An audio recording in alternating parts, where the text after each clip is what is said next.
What's the best way to change your life?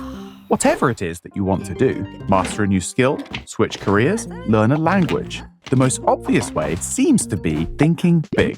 Set big goals, hatch big plans, make big commitments, which explains all the new faces in the gym each January. But we only have to wait until February rolls around to see how this approach usually pans out.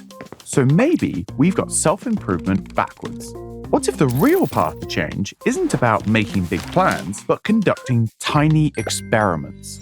That's the idea behind French neuroscientist Anne-Laure Le Cunff's 2025 book of the same name.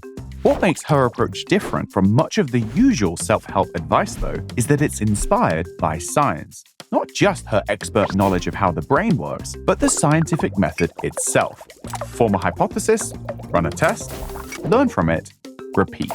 This process has already given us incredible knowledge of the natural world and the power to harness it. But Le Cunff argues that it can also provide a template for improving our self-knowledge and making changes that stick. Now, applying scientific thinking to self-development might sound a bit over the top, but hear me out. Imagine you want to get in shape. The go big or go home approach might mean buying expensive running shoes, subscribing to a premium fitness app, signing up for a marathon, which sounds impressive. But what if scientists worked like that? A researcher has a great idea for a drug, so they start mass-producing it and giving it to patients. No testing or clinical studies, just straight to market. Crazy, right? And yet, not so different. There are thousands of ways to get in shape. How do you know running is the best for you? Where's the data? If, for whatever reason, you're wrong, you're setting yourself up for disappointment. This is exactly what tiny experiments are designed to avoid. The idea, as the name implies, is to start small, with what Le Cunff calls a pact, an agreement with yourself that I will do X or Y. For example, I will run twice a week for 1 month. And that's it. No open-ended commitments, no lofty ambitions, no marathons. Just a simple experiment, after which, like any scientist, you'll use what you've learned to design your next experiment. If you loved running, great, stick with it and go a little bigger. If not, or twice a week felt like too much, that's fine too. Try bringing a friend to make it more fun, or only going once a week, or doing something else entirely. Cycling, swimming, Zumba. Whatever form your next steps take, you're on your way to doing something that suits you. The important thing here is that no matter how each experiment goes, the results are still valuable. That matters because the danger of going all in on some ambitious life improvement regime is that when things don't go to plan, which they often don't, given the ridiculously high bar we've set for ourselves, it feels like failure, plunging us into a spiral of shame.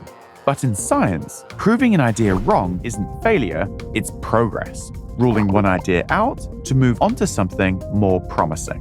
Thinking about our own lives like this can be incredibly freeing. Perfectionism gets replaced by playfulness, anxiety by curiosity, leaving us in a better state of mind to explore the wealth of options available. Inspiring as that sounds, though, this approach might still seem a bit odd. After all, science is about discovering objective truths like gravity or the speed of light. But when it comes to personal development, things are much fuzzier.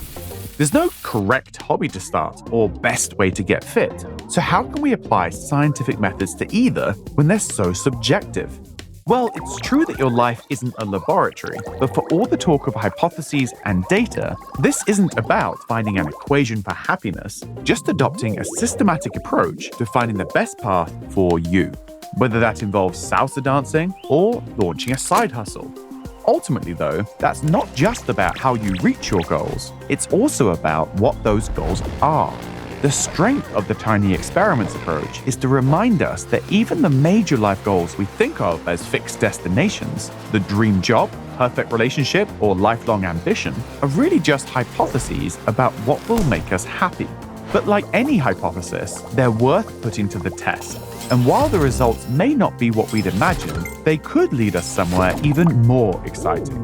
So if we can keep in mind that life isn't a straight route from A to B, we can start to see its inevitable detours not as digressions or disasters, but opportunities to learn, to grow, And if we're lucky, to stumble across a breakthrough that changes everything.